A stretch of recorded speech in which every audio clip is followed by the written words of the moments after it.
Now, in the Solent area, we all know that the Beaulieu Motor Museum is the place to go if you want to see some of the rarest cars in the country. And Sunday was no exception, with a great British icon being the centre of attention. Our reporter Richard Stringer went along to find out more about one of the nation's favourite little cars. Sunday saw the New Forest's most famous motor venue taken over by the Mini Cooper register, and minis of all shapes, sizes and ages were put on display, some for the very first time.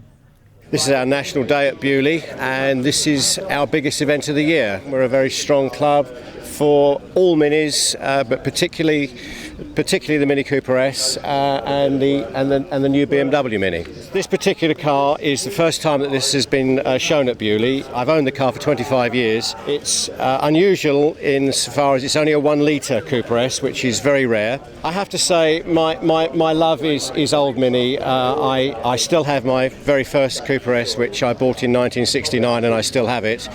And don't tell my wife, but it is my first love. This family event attracts Mini owners from all across the country and beyond, as well as some famous names from the car's history.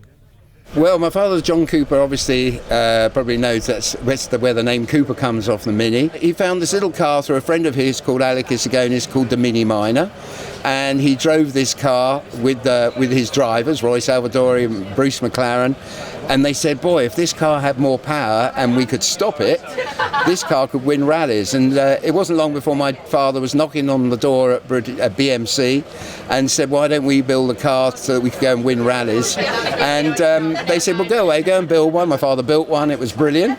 And they said, what should we call this car? And my father said, call it a Mini Cooper. Coming to Beaulieu it's just brilliant. It's every year there's more and more cars turn up, more and more cars are being found. People cherish them. They're just such a wonderful car to have. And only this week I got my classic Mini out of the garage and I was washing it and polishing it, and I was just joking to someone, I couldn't believe how quickly you can wash a classic Mini compared with a modern car. When you think that my father unfortunately passed away in 2000, just as the new one was coming along, and he would be so proud today to see literally at every corner of the world the name Cooper on the latest Mini. Crowds also flocked to meet racing legend Paddy Hopkirk, who is most famous for winning the 1964 Monte Carlo Rally in a Mini Cooper S. I drove the Mini for 10 years roughly, and I suppose the big win was the Monte. The Monte wasn't the most difficult rally to win, but it was the most publicised and therefore the one that's remembered. I'm lucky I'm still alive, and what the Mini did for me, and I'm very lucky. No, it was good fun, and rallying in those days was not just motorsport. It was you were driving for your country, you were driving for the British motor industry.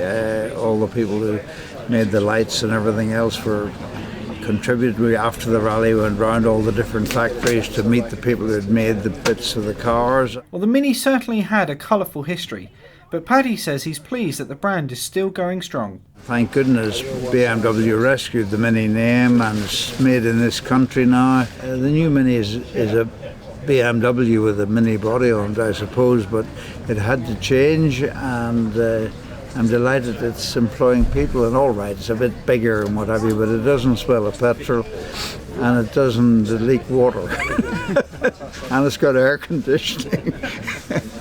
And with our great British weather being as unpredictable as it is, we can all be pleased for those improvements. This is Richard Stringer for That's Solent.